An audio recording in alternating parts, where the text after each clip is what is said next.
Yogi Ramsuratkumar Jaya Guru Raya. Thank you, dear Ma, for your warm welcome. We are all blessed to be here in your presence. Now we have a very, very special program. We are all blessed to get the darshan of Bhagwan Yogi Ramsuratkumar through an audio-visual presentation. Let us now listen to his own words of assurance. I request the volunteers to please play the audio-visual for the audience. Jai Bhagwan Yogi Ramsuratkumar. I can only say that the Vedas and the Brahmins remain very eternal. Their number may decrease, but their number may decrease, but the seed will remain out of the seed. All institution, Yogi Ramsuratkumar Ashram, is Holy Father's work. And in that work, this Veda Patasala is the most sacred. Veda Patasala school.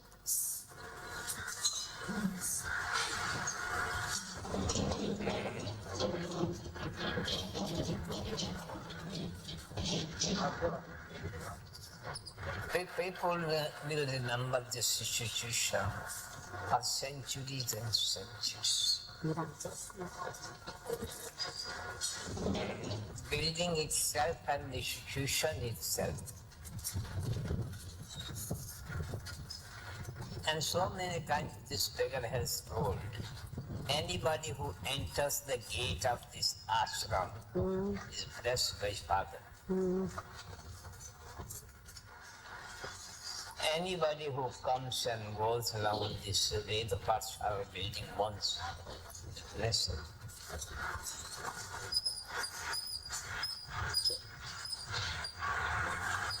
Father has done it. Thanks to him. It is all Father's work. He has given this institution the great sacredness, the great purity, the great name, the great longevity. It will remain for centuries and centuries.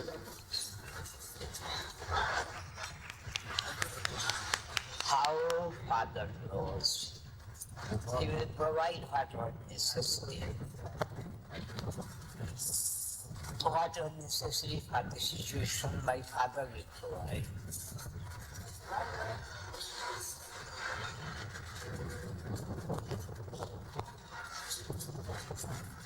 Blessed are the people who have entered this institution. My Father's blessings to all who have worked for the institution.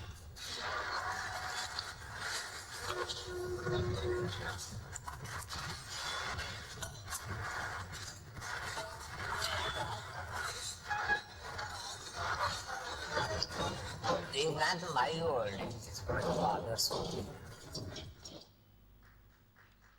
We were able to hear his powerful words of assurance about the greatness of Vedas, the greatness of the Yogi Ramsuratkumar Ashram, and the greatness of the Ma Devaki Veda Patasala. Thank you, Bhagwan, for blessing all of us to be here together and hear your divine words together. Light symbolizes knowledge. We now request our chief guest, Professor M.D. Srinivas, and our dear Ma Devaki to please light the Kuttuvilakku. We request our volunteers to please help them as needed. Jai Bhagwan Yogi Ramsuratkumar. Ramsuratkumar, Yogi Ramsuratkumar, Jaya Guru Raya. Yogi Ramsuratkumar, Yogi Ramsuratkumar, Yogi Ramsuratkumar, Jaya Guru Yogi Ram Surat Kumar, Yogi Ram Surat Kumar, Yogi Ram Surat Kumar, Jaya Guru Raya. Yogi Ram Surat Kumar, Yogi Ram Surat Kumar, Yogi Ram Surat Kumar, Jaya Guru Raya. Yogi Ram Surat Kumar, Yogi Ram Surat Kumar, Yogi Ram Surat Kumar, Jaya Guru Raya. Yogi Ramsuratkumar, Yogi Ramsuratkumar, Yogi Ramsuratkumar, Jaya Guru Raya. Thank you, everyone. Let's move forward to one of the highlights of our event, the inaugural speech by Professor M.D. Srinivas, our esteemed chief guest. Before I pass on the mic to him, I would like to say a few words about him. Of course, his list of accomplishments is very long, but due to paucity of time, we shall share only a brief introduction. Thank you so much, sir. Professor M.D. Srinivas's impressive educational journey right from school was guided by inspiring teachers, many of whom had a high level of Swadeshi and nationalist spirit as they had participated in the freedom movement.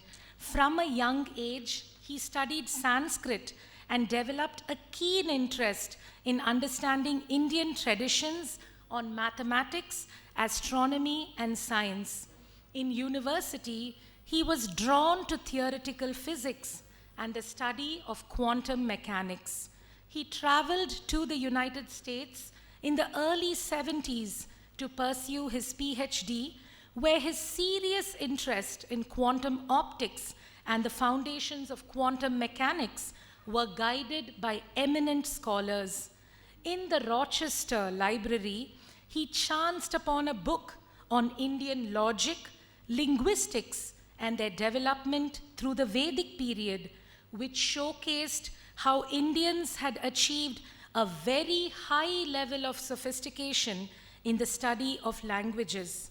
Dr. Srinivas plays a vital role in a group dedicated to documenting the traditions and history of Indian sciences and technologies, examining their relevance to the national concerns, needs, and aspirations of the Indian people.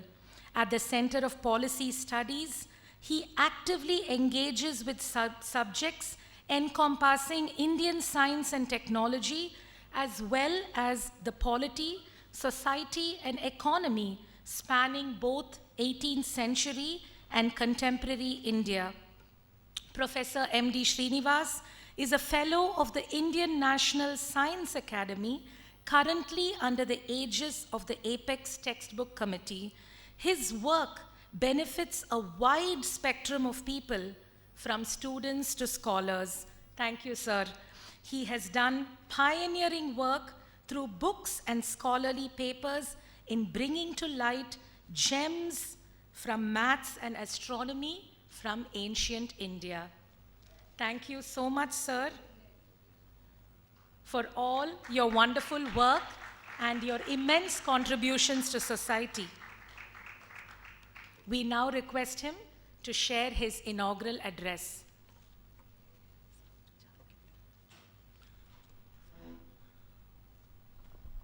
My pranams to Devaki and all the devotees of Yogi Ramsuratkumar here. I'm highly honored to be asked to give this address. It's very gratifying that the organization which is dedicated to Veda Vidya is now organizing a very important meeting on Indian science and technology, emerging perspectives. The Upanishads talk of two Vidyas. Mundakopanishad says, Dve Vidye Veditavye Paracha Aparacha. That there are two vidyas. One is Paravidya, another is Aparavidya. In Ishavasya Upanishad, it talks of avidya and vidya. But both are vidyas. And in our understanding, most of what we learn, most of what we teach, most of what we practice is avidya or aparavidya. It has to do with living in harmony with the rest of the universe. So it has to do with mundane knowledge, but not any mundane knowledge, not any kind of understanding of the universe, but an understanding of the universe that is in conformity with the approach to Paravidya or Vidya. So our Aparavidya has to be informed with the quest to Paravidya, and we should never be confused as to what Paravidya is. Paravidya yaya tad aksharam adhigamyate. So it is the state of actual realization of the ultimate reality of the universe, which of course is not something that is given to most of us ordinarily, except to blessed great souls. So Paravidya is something that we can say is the knowledge of the ultimate reality, the unity of the entire creation, which is one of the greatest messages of our Indian civilization to the world of knowledge, that there is an inherent unity in the entire creation. I mean, there can be different philosophical understandings as to what this unity is, but that there is a great unity in the entire creation is the basic fundamental understanding of Indian civilization to the world of learning. And Paravidya is one where you really have understood that and have realized that. So in fact, Mundaka Upanishad says, Tatra apara Rigvedam, Yajurvedam, Samavedam, Atharvavedam iti. So even Rigveda is Aparavidya, Yajurveda is Aparavidya, Samaveda is Aparavidya, meaning they are all paths to the Paravidya, and you should never confuse yourself that just because you are doing Adhyayana of Vedas, which is very great, which is extraordinary, or you are learning the Bhashyam from great scholars like Professor Krishnamurti Shastri, that you have reached Paravidya. So you are still in the domain of contingent knowledge, Aparavidya or Avidya. Why I am saying all this is because outside of India there is tremendous confusion on this kind of a subject. Many other civilizations also had a great quest. It is not that they were only materialistic. They also wanted to seek and understand the ultimate reality. But they lacked the perspective, that Bharatiya perspective, which was the inherent unity of all of creation. They lacked the understanding that much of our knowledge that we acquire is to be able to manage to live in harmony with the creation, and therefore it is knowledge that is temporal, it is changing, it is what may be called tentative. That should never be confused with the ultimate realization of the truth of the universe.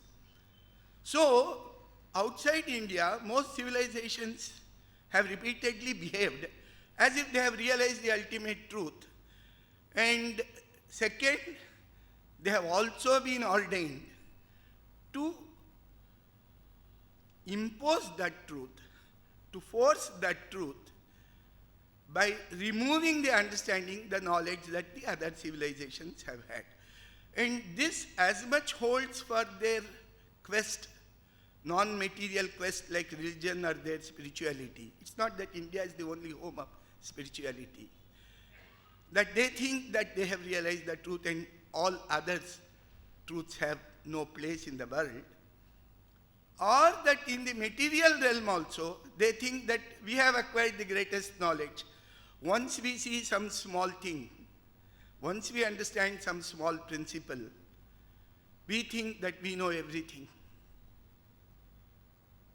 There was a great scientist called Archimedes. He lived in 2nd century before the Common Era.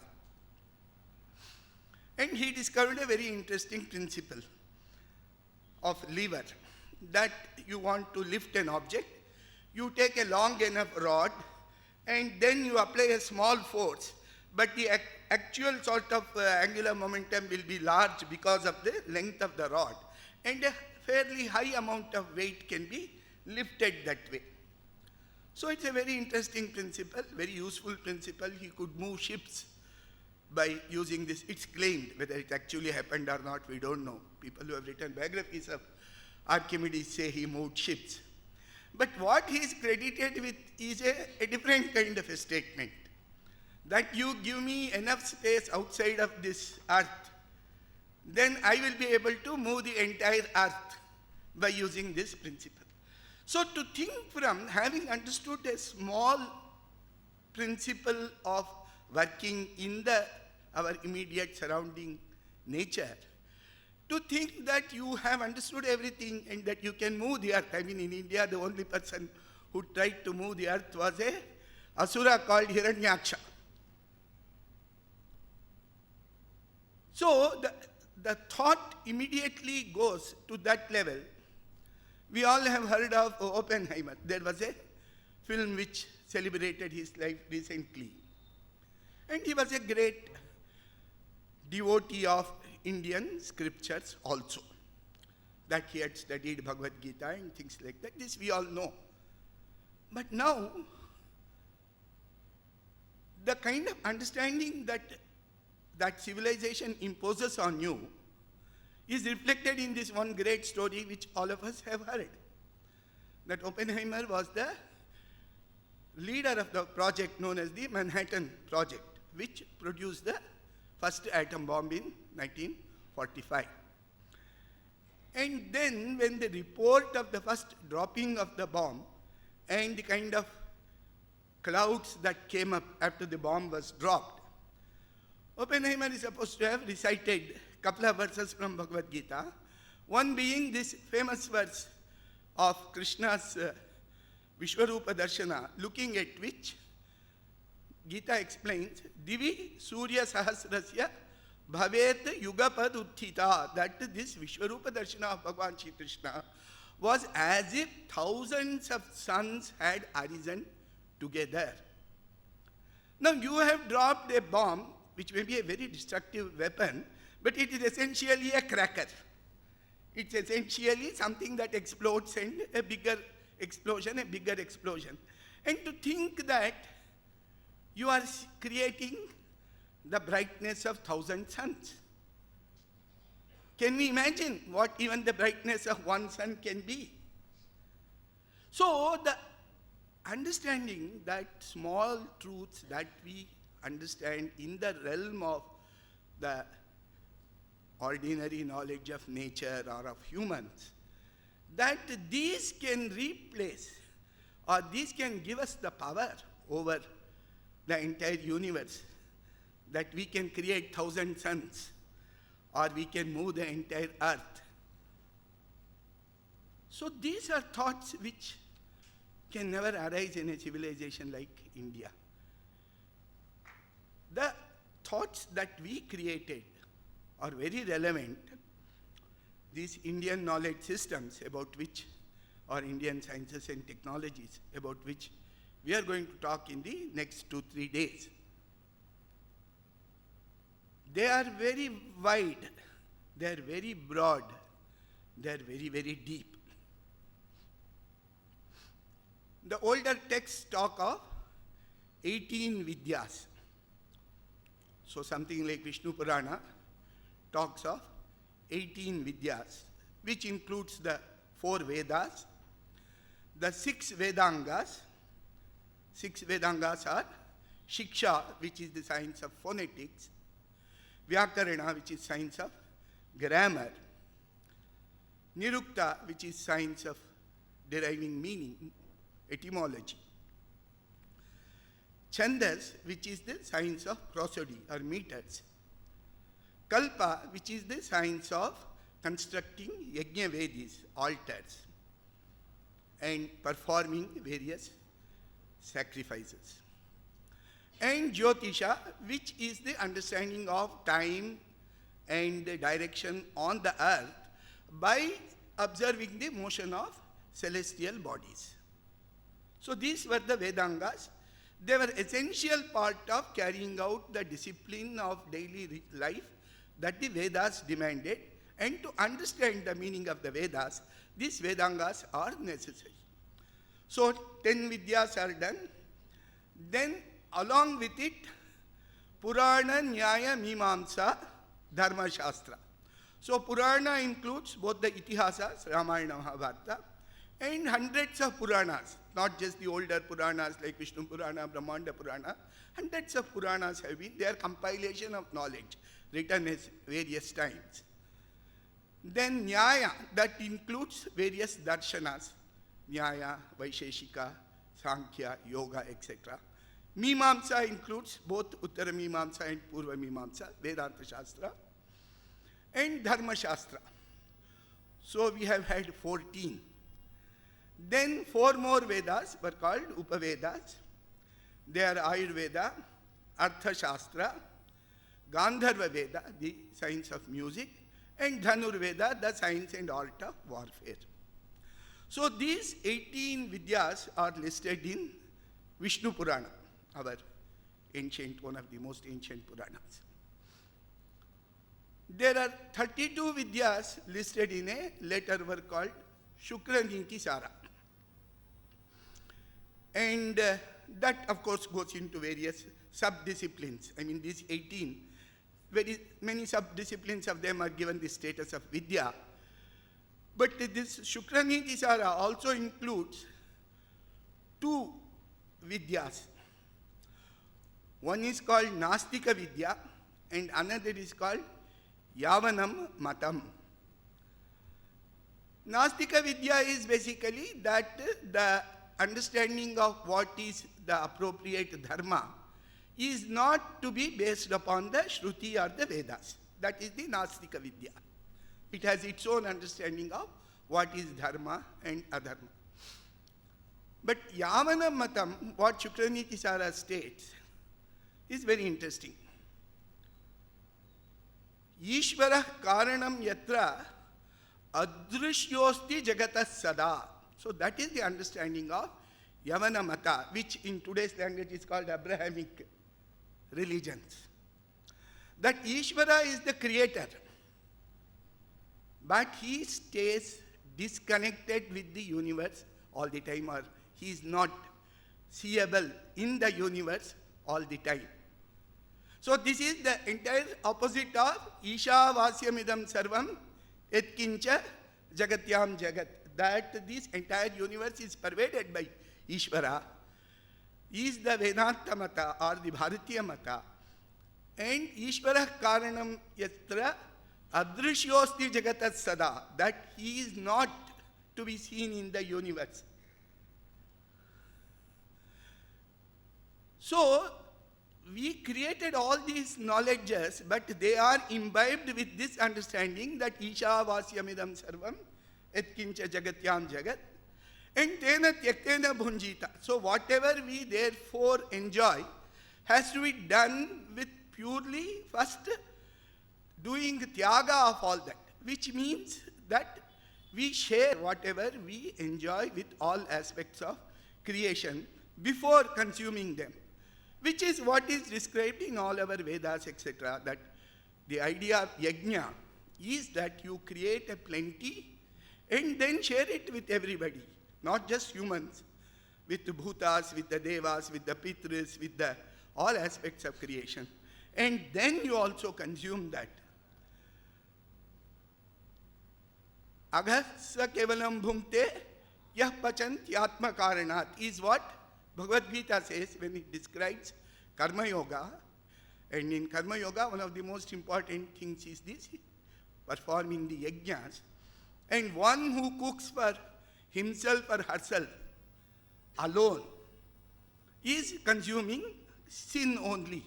So these are, there are hundreds of ways of explaining this. Every great scripture of India has this kind of a sentiment written all over. So what I was trying to say was that not only did we create very, very sophisticated, useful, practical knowledge systems, so many vidyas which dealt with the material world, the science of astronomy, the art and science of mathematics, medicine, architecture, metallurgy. But we also had a view of their role in society, their limitations, their status with respect to knowledge in general. That they were the kind of vidyas that you need to acquire in order to live a dharmic life in harmony with the universe. But they should not be confused. They have to be imbibed with the spirit of the search for ultimate truth. And they themselves should not be confused with the ultimate truth itself. So you may know the movement of distant galaxies. You may be able to measure the rate at which they may be going. You may be able to analyze even the constituents of all these galaxies through your spectrometer. And you may even sort of estimate the time when they would have started moving. This is all correct. But if we have acquired all this knowledge, it should tell us how huge the universe is, how Brahmanda it is, with what great energy it is functioning, and that we have only had glimpse of some small aspects of it in our own space-time window. But instead of thinking that way, we think that every new discovery has told us what creation was, what happened in the first 3 minutes of creation. There is a book by a very great physicist called The First 3 Minutes. So to think that we will be able to handle all that, unless we say that what we know today, it seems to us maybe this happened. But that is not the way most of us, at least in India, understand science. Science is something evidence-based. Science is something tested knowledge. And therefore, it is unquestionable truth. Indian understanding of science was that science is always questionable truth. It's only paravidya that once you have reached the tadaksharam adhigamyate, once you have had the sakshatkara of the ultimate reality, that is unquestionable. That ultimate reality exists is unquestionable. That pervades the entire universe is unquestionable. But all other knowledge is transient knowledge, necessary knowledge, which is imbued with that larger spirit. So you should never think of our human knowledge as something that can alter the universe. We cannot even claim that we have made such changes in the world which are irreversible. Humans have only the capacities that are given to us. And these great capacities are endowed to us by the creation. But as humans, whatever knowledge systems we generate, they may be very powerful, they may be very deep, they may be very sophisticated, but neither should they be confused with having reached ultimate knowledge, ultimate unquestionable truth through them. Nor should we think that this gives us the claim to power over reordering the universe. It gives us the understanding to reorganize our own lives. It gives us the understanding to lead our lives in tune with the rhythm of nature, what our Vedas call as Rita, or what we call as Dharma. So this is the nature of Indian knowledge systems. This is the nature of our sciences and technologies. The details we have forgotten in the last 2-3 centuries due to a historical accident. And for this forgetting, all of us educated Indians have to blame ourselves. And for not recovering our own knowledge, we have to blame ourselves once again. That under certain extraneous, extraordinary circumstances, our knowledge was decried by those who ruled upon us. But we became an active part in acquiring new knowledge from them. But while acquiring new knowledge, we could have thought that, yes, there is something here, but we can test it against the anvil of the knowledge that we have had. But that freedom we didn't have. So we somehow fell into the understanding that they told us that all this is outdated, all this is part of a very primitive society, all this is part of an iniquitous social order. We have taken all those assumptions, though we could not see any evidence of India having been that, either in our own lives or from the ancient chronicles that we have read. So we thought that we will learn everything afresh. There may be many things that we could have learned from others. And it was not only in 19th century that the Indians learned or exchanged knowledge, ideas in sciences, technologies with the rest of the world. Indians have been in touch with a large part of the Eurasian world for millennia. And we have had interaction. Indian knowledge reached the whole of Southeast Asia and East Asia in great amounts. We see the biggest temple of Vishnu is in Angkor Wat in Cambodia. We see our alphabet, which is a very scientific alphabet, unlike ABCD, which do not have fixed pronunciations and which are not adequate to cover all the sounds. We have these 50 letters of our Varnamala, which is a very scientific alphabet. Each symbol there represents one clear sound. So we never have to, in Indian languages, when we learn them, we don't need a dictionary to remember the spelling. The way we write the word itself tells us how to pronounce that word. And that kind of a script, which is common to all Indian languages, even the original form of Tamil, known as the Grantham script, had that. And that kind of a script went to Korea, and even the Japanese worked out a script similar to that. Whole of Southeast Asians adopted. Thailand has a script from that. Their calendar was based upon ours. Their kings ruled in the name of Rama. They called their capitals Ayodhya. So it's not that we didn't have interaction. Our number systems went to West Asia. And in the process, we got lot of information, lot of ideas from them. But we never thought that we will sort of, namma bookkellam moota katti vechittu, we start learning all these books and in their own language. So this sort of vismriti has happened in the last 2 centuries. And meetings like this are recognition that we have to come out of it. But the task is arduous. Our vismriti has been deep. Our paramparya vicheda has been fairly significant.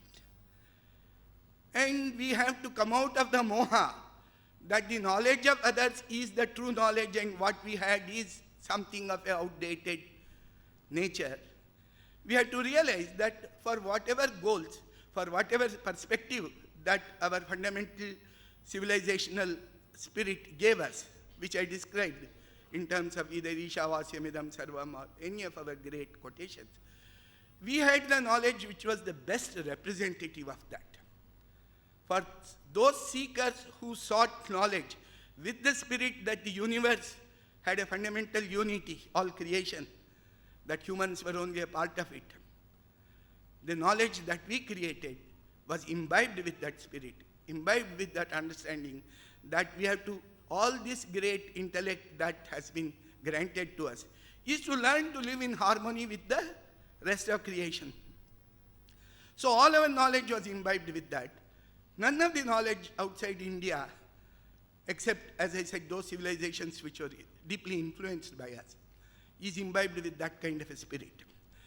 They may have many powerful gadgets. One of my professors used to call them toys. Magical toys with which we get impressed.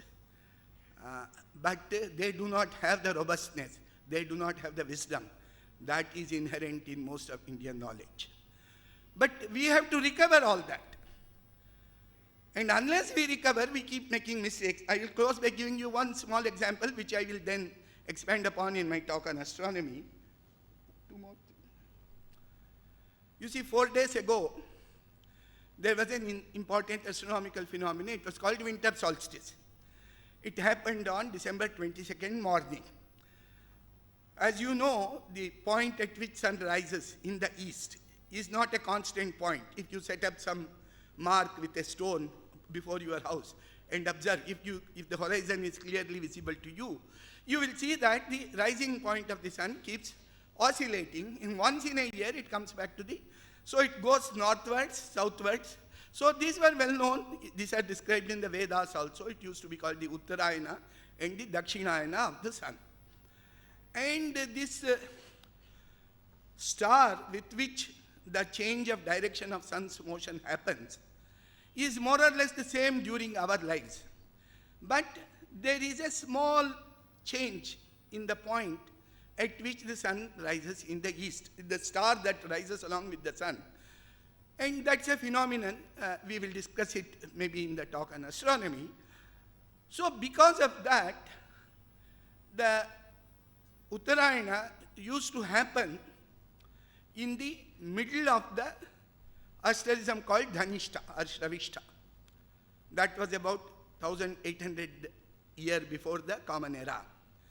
Then at the time when the Vedanga Jyotisha was written, it used to happen in the beginning of the nakshatra called Dhanishta. Now after Dhanishta, it keeps moving and it happens now in the second pada of the nakshatra called Mula. And because of that, the date or the time at which it happens is different from the movement of the sun along the nakshatras. I mean, it keeps changing. Once in 72 years, it changes by 1 degree. So, we have confused the entry of the sun into the what is called the Makara Rashi, which happens on January 14th. The northern movement of the sun also began by when sun entered Makara Rashi, but that was about 1600 years ago or 1700 years ago, around 300 years of the Common Era, this happened. But that keeps changing.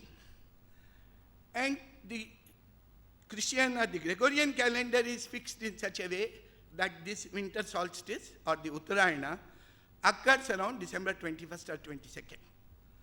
And our Makara Sankramana occurs around January 14th. About 200 years ago, it was occurring around January 11th or January 10th. About 500 years ago, it was occurring about January 5th. And about 1600 years ago, it occurred around December 21st. So, the entry of the sun into Makara Rashi is different from, which is Makara Sankramana, is different from the Uttarayana, the beginning of the northward movement of the sun. And today there is a difference of about 23-24 days. Now our astronomers knew this, our architects knew this, and many of our constructions, which are temples where the sun's rise of the sun falls on the deity or something like that, was so adjusted that it happens on a particular day. Many temples were constructed that it happens on the Uttarayana day. So there is a Gavi Gangadhareshwara temple in Bangalore, where this used to happen on the Uttarayana day. It was constructed maybe around the time of Kempegowda, 400-500 years ago. And there are some paintings of the temple 200-300 years ago which show this happening also. But later on, when this temple got some renovated, they found that this was not happening on the day of Makara Sankramana.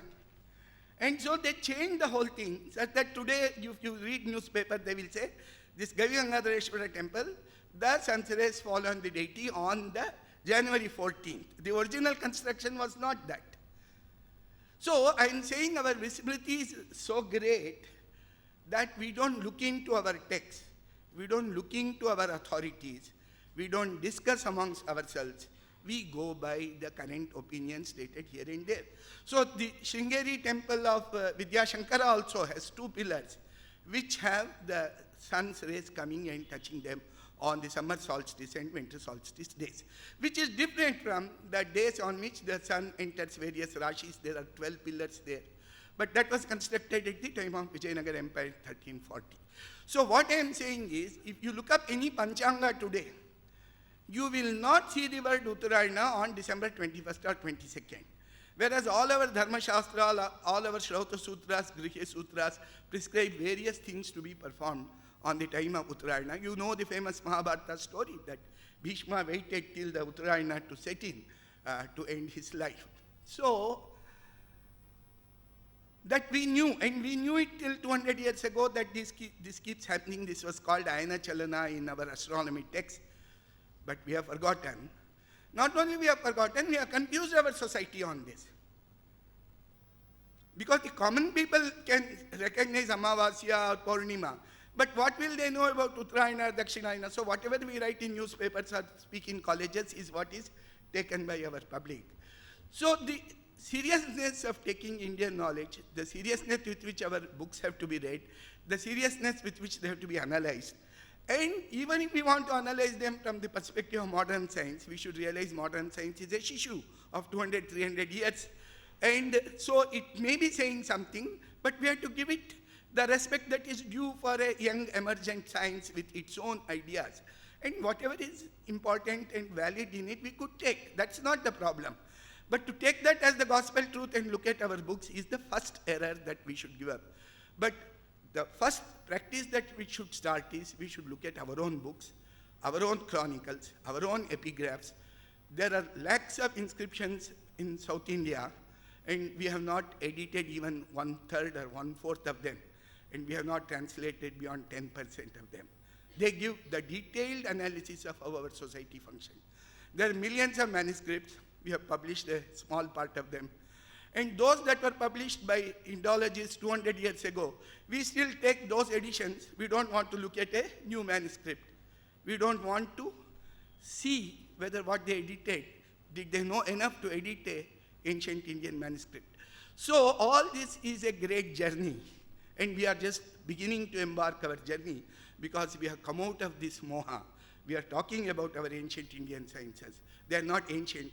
They were valid or very active till 200 years ago. And we want to now teach them in our schools. We want to teach them in our colleges. But we should do very serious research on them. We should have every university having number of departments studying these subjects. And we should tell our people to come out of this idea that much of knowledge is of recent origin. Knowledge is flowing, it's eternal, but it's also transient. And the timely knowledge we have to acquire for our ages. We can take it from modern thought, but we will be able to take it from modern sciences only if we are masters of our own thought and our own knowledge. Because that is the source of our creativity, that is the source of our spirituality, that is the source of our dharma. Then we will be in a position to be in tune, and of course then we can claim that we are wanting to move towards Vishwaguru. Today, we should first learn to be Shishyas of Bharatiya Jnana Parampara. Only when we have mastered that, we can think of becoming Vishwaguru. Thank you.